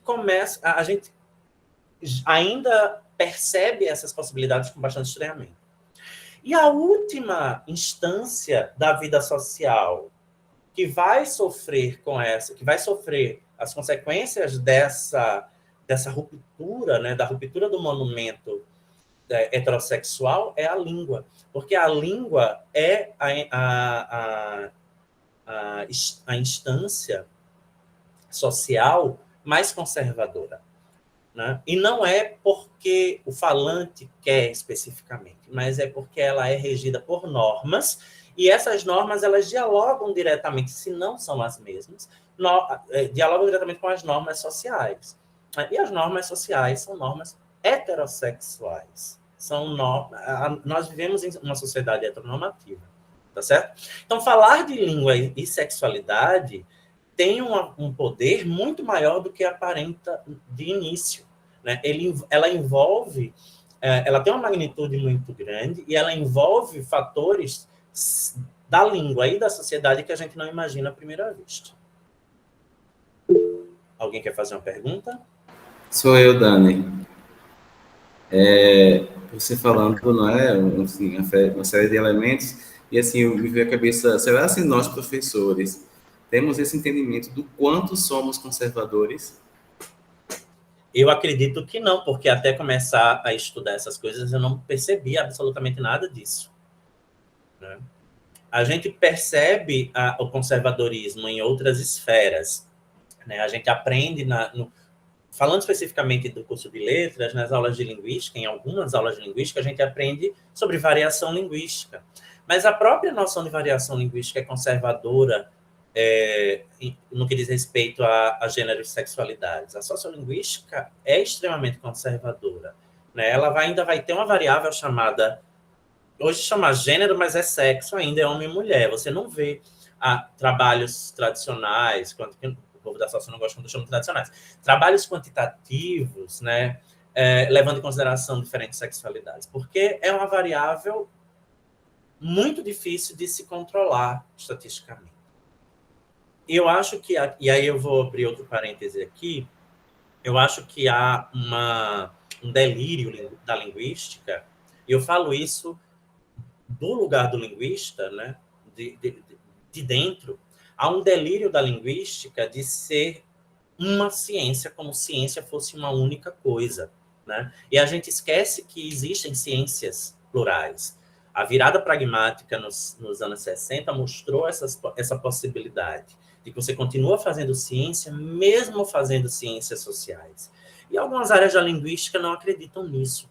Eu acho que isso gera boa parte, pelo menos, desse conservadorismo, Jair. Seja no entendimento do que é uma língua, seja no entendimento dos fenômenos linguísticos, e seja na própria formação de nossa professor e linguista. A questão também, assim, eu nem me referi somente a nós, né, que atuamos na universidade, mas se você pensar na educação básica, né, em que, sei lá, a gente aprende que a escola vai ali moldar comportamentos sociais, né, e quem é que vai fazer isso, né, com qual perspectiva, que é muito mais fácil acreditar no kit gay do que, né, em uma sociedade diversa, não binária ou coisa do tipo, né? Agora, só pegando o gancho aí da questão da linguística, eu acho também que há não somente um delírio, né, não sei se eu concordo bem com o delírio das ideias, né, em relação ao desenvolvimento das teorizações em linguística. Eu acho que também há um delírio de nós que fazemos, né, ou como a gente percebe isso. E daí a necessidade, às vezes, de a gente ler realmente os teóricos, né? Porque quando a gente aprende sobre Saussure, por exemplo, a gente aprende somente as dicotomias. Sim. E quando você vai estudar Saussure, de repente essas dicotomias se desfazem um pouco, né? Então, eu acho que há uma coisa que é como se dê o desenvolvimento das ideias, né? A gente precisaria, de repente, ter muito mais acesso a isso de uma forma menos engessada, né? E uma outra coisa é como a gente faz isso acontecer na academia, né? E dá realmente essa ideia de fragmento, né? De curralzinho, né? Você está aqui, eu estou ali, e a coisa só vai funcionar se você realmente se adaptar, né? A gente não pode fazer essas relações como se as coisas fossem conflituosas, né? Sim. Então, a gente não pode estabelecer pontos. Você tem realmente de seguir ali um padrão, e aí volta, de fato, a ideia do conservadorismo. Mas é isso. É curioso que você falou do Saussure agora, e eu lembrei, é uma pergunta que eu sempre faço, quando eu dou algum curso, ou falo sobre sexualidade e língua, quantas teóricas, né, quantas mulheres nós estudamos como fundadoras de uma área, como fundadoras de uma disciplina ou de uma teoria. Eu não lembro de nenhuma, né, na nossa área. Existem áreas que tem, mas na língua, nos estudos da linguagem, você não tem, nem na teoria da literatura. Você vai ter alguma coisa já no final do segunda metade do século XX, mas os grandes, né, considerados os grandes teóricos, seja da linguística, seja da teoria da literatura, é um bando de macho europeu. Então, a gente o nosso entendimento de fazer ciência é um entendimento das cabeças masculinas e europeias, do ponto de vista masculino e europeu. E o ponto de vista masculino é excludente, né? é entendido como não há ninguém acima de mim. Então, eu posso ser a generalização. Eu entendo mais ou menos assim. E do europeu, porque a forma de ver o mundo a partir desse universo europeu é muito restrita, né? E conservadora, no sentido de manter a nossa visão de mundo dentro do universo europeu. A gente estranha o que não é europeu. A gente associa o europeu ao melhor. O europeu, eu falo do norte, dos Estados Unidos estão junto desse europeu, tá, gente? Mas a gente chama de exótico que não é europeu, né? O indígena é exótico. Como é que nós, brasileiros, vamos dizer que o indígena é o exótico, é o diferente, é o estrangeiro? Isso não faz sentido quando a gente começa a questionar, né? E, voltando já aí ao conservadorismo, você falou da sala de aula de forma geral, a própria noção de escola, né? O Foucault mostra isso, a própria noção de escola é associada à noção de prisão. Elas são construídas a partir de um mesmo princípio, né? Do princípio da punição. A gente não vai para a escola, como é que eu posso dizer, espontaneamente. A gente vai para a escola como uma punição. A instituição educacional, ela é uma obrigação para que a gente seja aquilo que a sociedade quer que a gente seja. Então, não é uma coisa que gere desejo, né? Natural. Isso. Entendeu? E tanto é que a gente diz assim, estudar para ser alguém na vida. Exatamente. Exatamente. Como se a gente não fosse nada. Né? Exato. A gente comete uma série de... vou chamar até de aberrações mesmo, reproduz isso, né, esses discursos, inocentemente, porque a gente acredita nisso, porque em toda a nossa história a gente é formado a partir desse discurso. Então, alguém levantou a mão? Eu só ouço barulhinho, gente, eu não estou vendo vocês. Fui eu, Anderson. Só para complementar nessa fala do Jair, inclusive essa expressão estudar para ser algo na vida é muito problemática, né? Porque quando a gente fala isso, a gente está alimentando diversas formas de massacrar determinados grupos sociais subalternizados, né? Porque quando a gente fala eu vou estudar para ser algo na vida, a gente quer dizer que todo mundo que não estudou e que não teve acesso à educação por N fatores não é enfim, né? Então a gente está invalidando muitas pessoas. Isso é algo muito problemático, né? Se a gente parar para pensar. E às vezes a gente acaba fazendo isso de uma maneira automática. O Anderson, é violento mesmo. Né? É violento isso aí. Né? Eu fiquei pensando agora, porque até estudar para ser alguém é relativo. Porque estudar o quê para ser alguém? Porque não é qualquer coisa que você vai estudar. A minha experiência mesmo, quando eu disse que tinha passado no vestibular para letras, eu lembro da cara do meu pai de desgosto, porque ele achou que eu ia fazer direito ou medicina. Né? E eu não esqueço da frase no almoço da família, para comemorar minha aprovação no vestibular, meu pai dizendo que queria um filho doutor. Essa foi a minha motivação, fazer o doutorado. Mas é muito frustrante, porque algumas profissões, né, e simplesmente estudar para o conhecimento não é algo valorizado pela sociedade.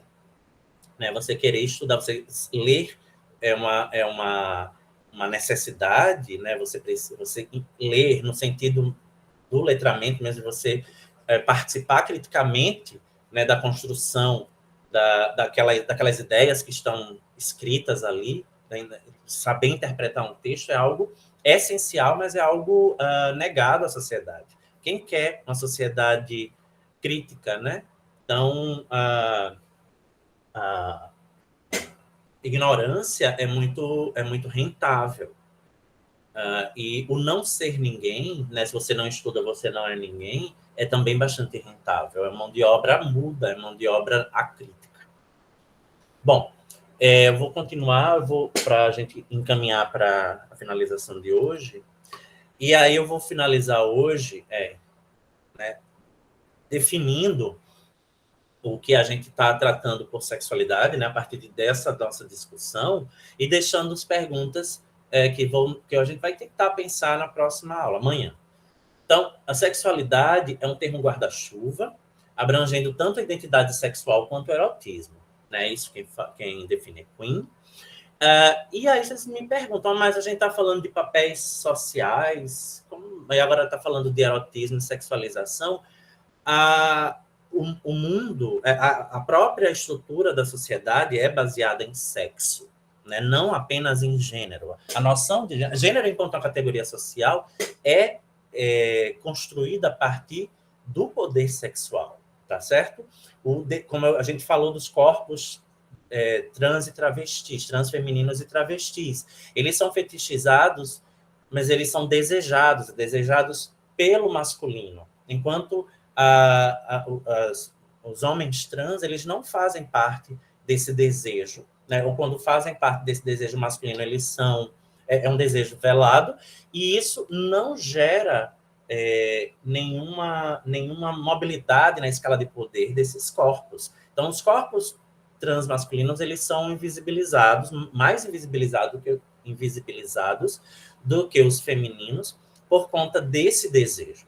E a sociedade vai ser construída a partir de desejos. E os desejos, e aqui a gente entraria na psicanálise, eu não vou entrar na psicanálise, porque eu não conheço o suficiente psicanálise para discutir aqui, mas a psicanálise mostra como esses desejos estão atrelados ao erotismo, tá certo? E, como eu já mostrei, a identidade sexual determina os papéis de gênero. Tá certo? O fato de os sujeitos serem heterossexuais, possuírem identidade heterossexual, determinam um lugar muito diferente para eles na sociedade do que os sujeitos identificados como homossexuais, que, por sua vez, vão possuir um pouco mais de espaço social, digamos assim, daqueles sujeitos que não se identificam nem com a identidade homossexual, nem com a identidade heterossexual. A gente tem uma gama bastante ampla dessas identidades sexuais.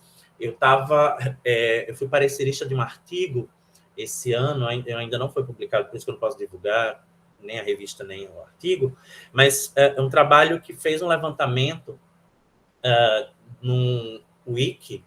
O wiki é aquele formato de site de informação, a gente conhece o Wikipédia, mas tem o Wikigender, acho que é o Wikigender, uma coisa assim.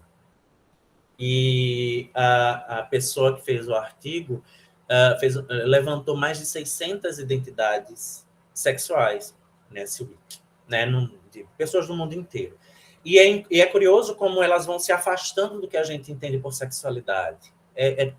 Questiona a própria noção do que é sexo, do que é sexualidade, enquanto uma atividade erótica que envolve genitais, por exemplo. Vai muito além disso, né? Bom, continuando. Bem como as normas e condições historicamente sociais que regulam os dois, as identidades sexuais e o erotismo. Mas que papel a linguagem, ou a língua e a linguagem, desempenha nas identidades sexuais e nos domínios do erótico? E o que está compreendido na palavra linguagem? Essas duas perguntas são tiradas do texto do Milani, 2017. Eu não vou respondê-las, mas eu queria que vocês refletissem. O que é que vocês acreditam, pelo que nós falamos hoje, o que vocês acreditam, né, que existe de relação entre identidades sexuais e erotismo e língua, né, e o papel da linguagem nesse erotismo? E aí eu posso dar uma pista, por exemplo, nas piadas, que são um gênero muito frutífero para nós identificarmos esse entrelaçamento entre língua e erotismo e identidades sexuais, né? Além de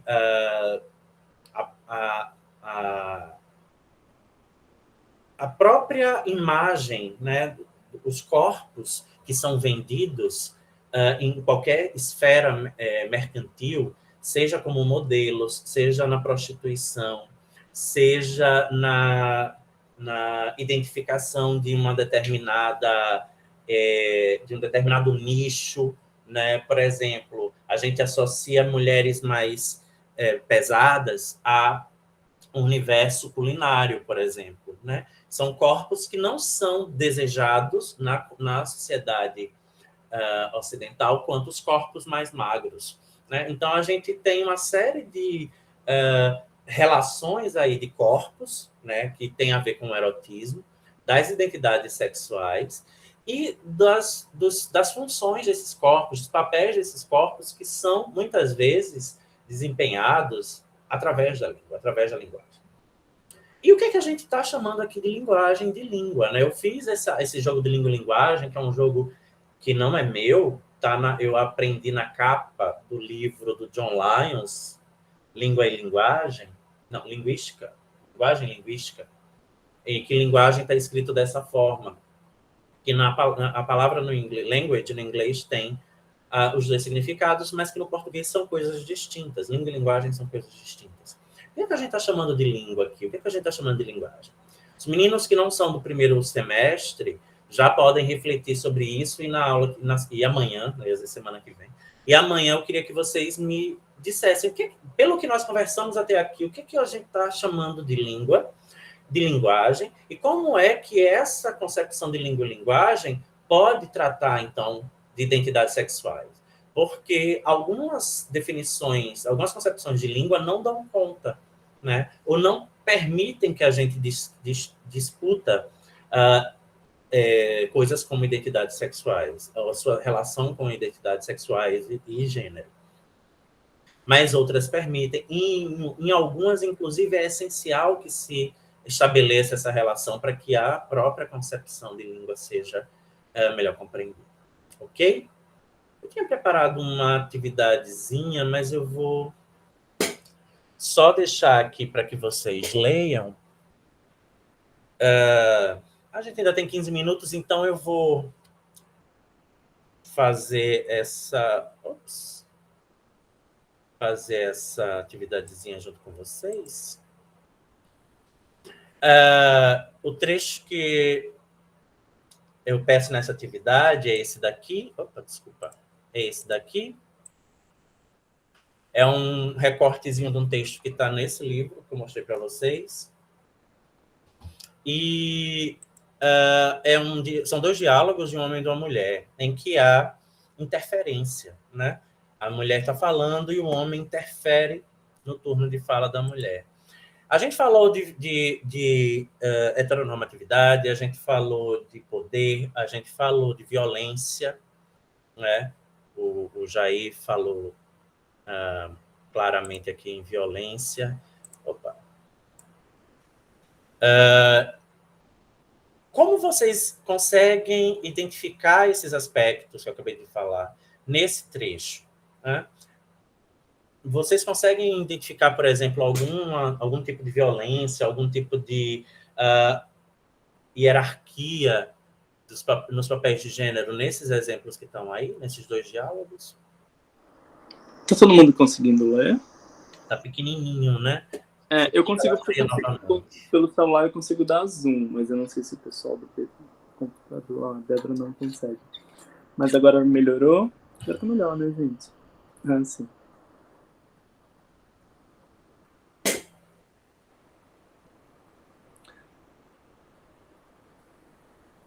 Eu lembrei de uma charge que eu vi numa gramática em que era uma conversa entre duas mulheres e uma delas estava reafirmando essa cultura de maior valorização de trabalhos feitos por homens. E ela estava comentando com a amiga dela: você vê que temos mulheres e homens médicos, mas quem são os melhores médicos? Homens.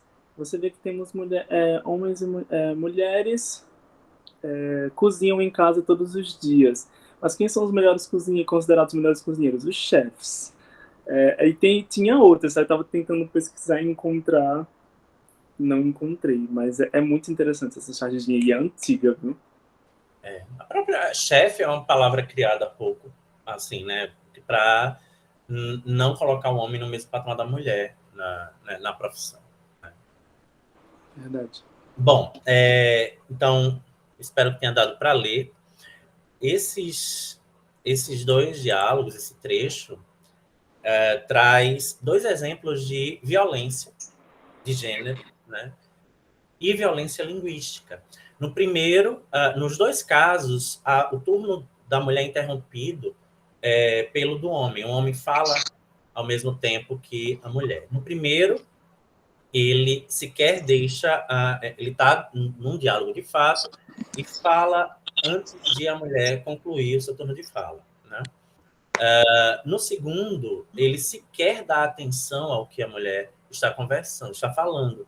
Ele imediatamente pede para ela não mexer em alguma coisa que ela está mexendo enquanto ela fala, e ela não sabe nem do que ele está falando, né, do que se trata. E ele diz para ela não mexer no que ele já ajeitou, né, para não bagunçar. Então, são duas variações de um mesmo tipo de comportamento linguístico que pode ser percebido no nosso cotidiano. Esse tipo de sobreposição de fala do homem sobre a fala feminina, sobre a fala da mulher, ou sobre a fala do não-homem, porque isso também acontece com diferentes entendimentos de masculinidade, né? Homens que se consideram homens alfa, né? Que o mundo masculino inventou esse negócio de alfa, baseado nas sociedades dos lobos, né, se criou, existe um lobo alfa, e depois se viu que não existia o lobo alfa, não, que, na verdade, esse patriarcado dos lobos não é desempenhado pelo macho, mas sim pelo mais velho, independentemente de ser macho ou fêmea. Então, mas o mundo masculino ele precisa sempre de alicerces, porque é um mundo muito frágil. Então, dentro do próprio universo masculino, né, há uma sobreposição de falas. Os homens que se sentem mais fortes, mais poderosos, falam sobre a fala do outro, sobre a fala da mulher sem pestanejar. Em alguns corpos sequer podem falar. Então, eu tinha um colega, assim que eu passei no concurso da UFBA, eu tinha um colega, um senhor de idade, se aposentou pouco depois que eu entrei, e nas reuniões de departamento, ele só ouvia os homens, e não era qualquer homem, né? Eram os homens que ele considerava valorosos o suficiente para ter a palavra ouvida.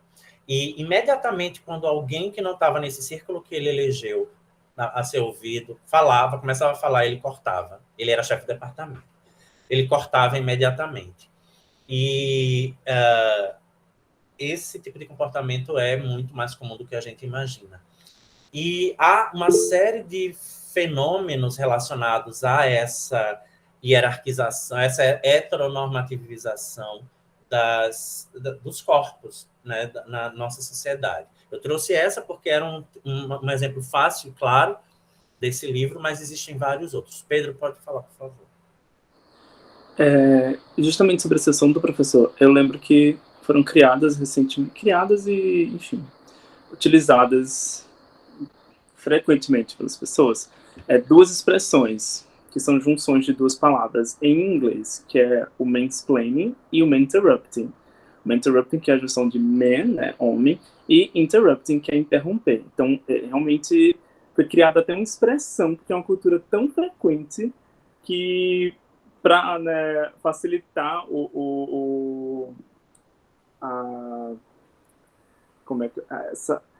que essa cultura chegue até as pessoas, criou-se uma expressão, né, para isso. Mas é curioso porque a gente deu atenção ao fenômeno depois que a língua inglesa criou essa expressão e ela se disseminou, né? O fenômeno sempre existiu, mas a gente ainda tem essa cultura colonial de dar importância. Eu tinha uma colega uma amiga minha tem na infância da gente, a gente tinha uns álbuns, uns cadernos de assinatura, você deixava frases, na sala ajeitava o caderno, as pessoas respondiam um questionáriozinho e deixava a frase. E essa amiga tem uma frase que ela diz que alguém deixou, que temos que nos alegrar com o que vem de fora. Eu acho que isso reflete muito o nosso espírito, né? O espírito do brasileiro, que... eu falo brasileiro que é a nossa cultura, que se passa a dar atenção e passa a perceber determinadas coisas quando ela vem já empacotada, embrulhadazinha com a embalagem estrangeira. Mas é um fenômeno cotidiano, a gente percebe isso na própria legislação brasileira. Até os anos 70, a mulher só poderia ter passaporte com autorização, se ela fosse casada com autorização do marido, ou seja, ela só poderia sair do país se o marido permitisse, e isso tem 50 anos. Né? Na verdade, quando eu nasci, tinha menos de 10 anos. E é muito chocante a gente ver esse tipo de poder, né, que o homem tem. E esse poder se reflete, se espraia em todas as esferas sociais, e a língua não ia ficar de fora. E esse fenômeno é muito, muito comum. Você tem exemplos na academia, principalmente, a universidade é repleta de boy lixo, de Chernobyl, professores titulares, doutor, cheio de título pendurado no peito, que não deixam, não permitem que mulheres falem mais alto do que ele, que mulheres saibam mais do que ele, e falam, por exemplo, que não existe isso de literatura feminina, de linguista feminista, blá, blá, blá. Né? Então, é uma tentativa de silenciamento muito violenta, e que geralmente vem nessa direção do homem para a mulher. Eu falo geralmente porque algumas mulheres assumem esse papel masculino e reproduzem esse discurso. O Anderson levantou a mão, depois o Jair. É que vendo o senhor, não sei se posso chamar assim, falar sobre professores, né, acadêmicos que estão aí cheios de títulos e que usam disso para rebaixar rebaixar falas, né, de mulheres, de pessoas LGBTs e também determinados estudos. Na universidade que eu estudo, parece uma coisa bem absurda isso que eu vou dividir com vocês, mas na universidade que eu estudo tem um certo professor que ele costuma falar abertamente, é bem absurdo, mas ele costuma falar abertamente que essa história de misturar... Palavras dele, tá, gente? Essa história de misturar linguagem com sexualidade, literatura com sexualidade, é, na verdade, me desculpem o termo, mas é assim que ele se refere, uma cachorrada na língua portuguesa. E eu fico abismado de ter que ouvir isso de uma pessoa que é um profissional dentro da universidade e que usa dos seus títulos para falar esse tipo de absurdo, né? Parece inacreditável, mas é uma coisa que ocorre. Mas é muito mais comum do que você imagina, Anderson, infelizmente. Jair? Oi, eu só complementando agora, já que o Anderson falou isso, eu não sei por que cachorrada seria uma coisa ruim, né? Porque eu tenho uma família de cachorros aqui da minha casa, não trocaria por esses exemplares aí. Mas é só exemplificando, Dani, e complementando essa ideia, né, dos papéis, às vezes, de como as mulheres são interrompidas e até como se assumem lugares. Quando você pensa na gestão da universidade, não é? Eu tenho uma amiga, né, que assumiu um lugar de alto de gestão e o vice dela era um homem. Mas, curiosamente, as mensagens que eram enviadas pelos órgãos superiores só eram enviadas para o vice, tá? Os convites para as reuniões só eram para o vice. Isso é realmente muito sintomático, né? Então, de fato, por mais que as pessoas digam que a coisa não acontece, né, ou que é mimimi, ou cachorrada, né? Os fatos ou as evidências estão aí para que a gente pelo menos possa refletir, né, sobre isso e tomar uma atitude diferente, né? Então, isso é fato, né? E ainda bem que a pessoa era muito, muito bem centrada, muito bem orientada e acabou tomando as rédeas da situação e questionando, né, o porquê disso, e a coisa fluiu de uma outra forma. Mas se a gente não tiver realmente essa tomada de consciência, não é? não se posicionar, né, diante dessas situações que são situações de violência, sim, né, a coisa não vai mudar, né, de figura. Então, de fato, assumir lugar no universo acadêmico já é difícil, né? E a condição da mulher, né, por si só já é muito complicada, né? E as pessoas ficam dizendo, mas que besteira, é mais fácil, né? Vai ser mulher para saber, né? Eu, particularmente, nunca tive medo de sair na rua à noite. Né? Agora eu tô, né? Que tô velha, a pessoa já pensa um monte de desgraça, mas você, Dani, sabe muito bem das nossas aventuras. Nunca tive medo de sair à noite pelo fato de repente, né, sofrer algum tipo de assédio. Quando culturalmente já se constrói isso, né, na própria mulher, não pode fazer isso, não vai usar tal roupa, porque senão vai atrair, né, vai ser gatilho e coisa do tipo. Mas é isso. É muito curioso. Eu vou, para encerrar, meninos, eu sei que já está na nossa hora, mas eu vou fazer 2 comentários rápidos, se vocês me permitirem, antes de a gente finalizar. Eu posso fazer? Pode, professor. Só queria pedir para ninguém sair, para a gente tirar um print com todo mundo. Pronto. Quem puder ligar a câmera, depois liga. Mas é só isso, pode finalizar. Sobre essa fala do Jair, sobre essas violências, né, é curioso porque eu trabalho atualmente com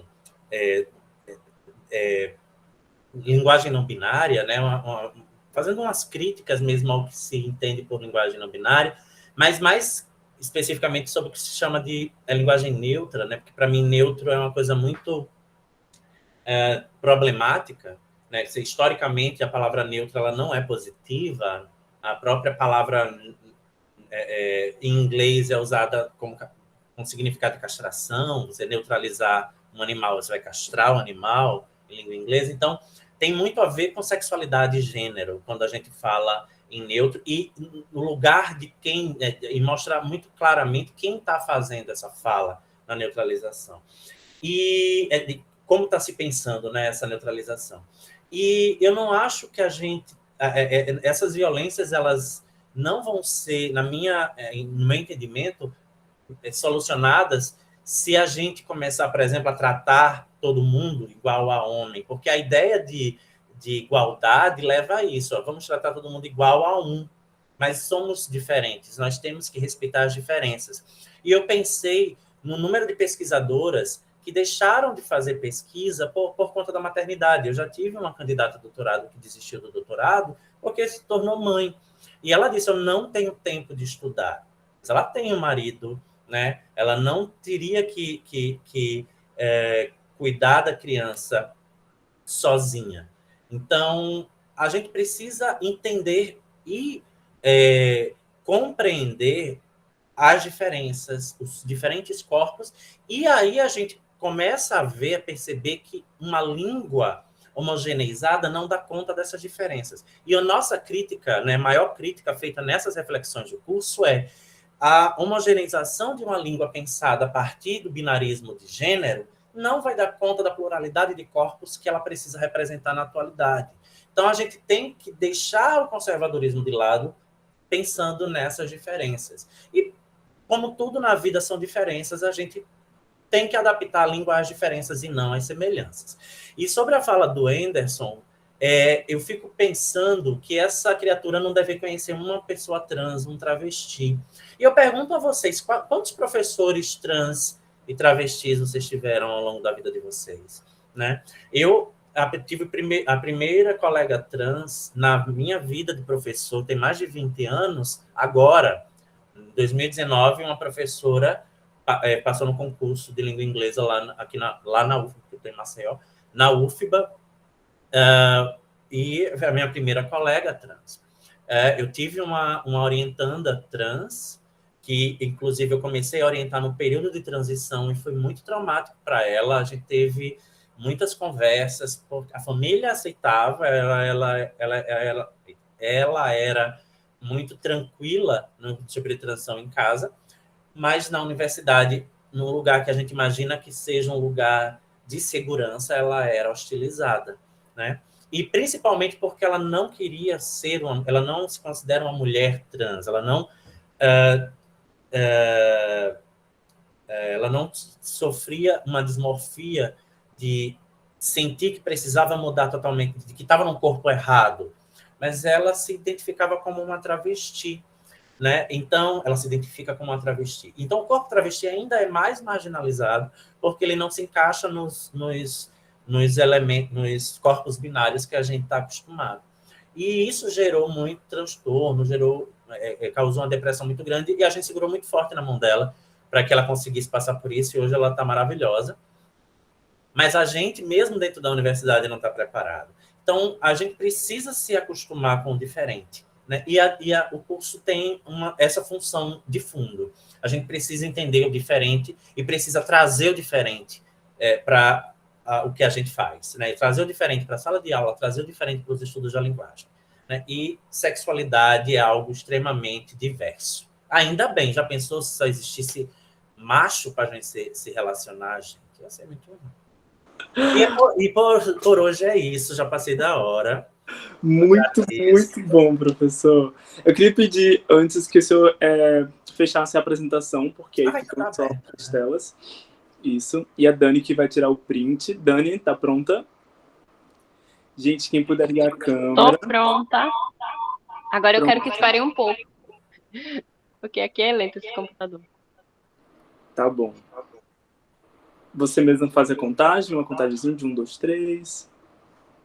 Não, vocês podem ficar à vontade e o print vai assim, todo mundo à vontade. Então tá ótimo.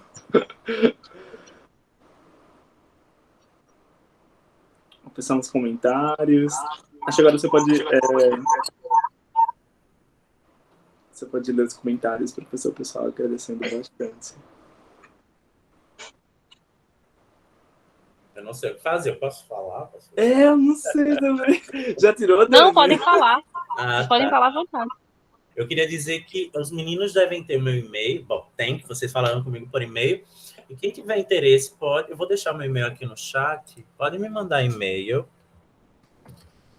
Se é alguma referência. Eu tenho quase tudo que eu estou trazendo aqui digitalizado. Assim, a maior parte dos textos é de artigo de revista e periódico, e eu posso passar para vocês, né?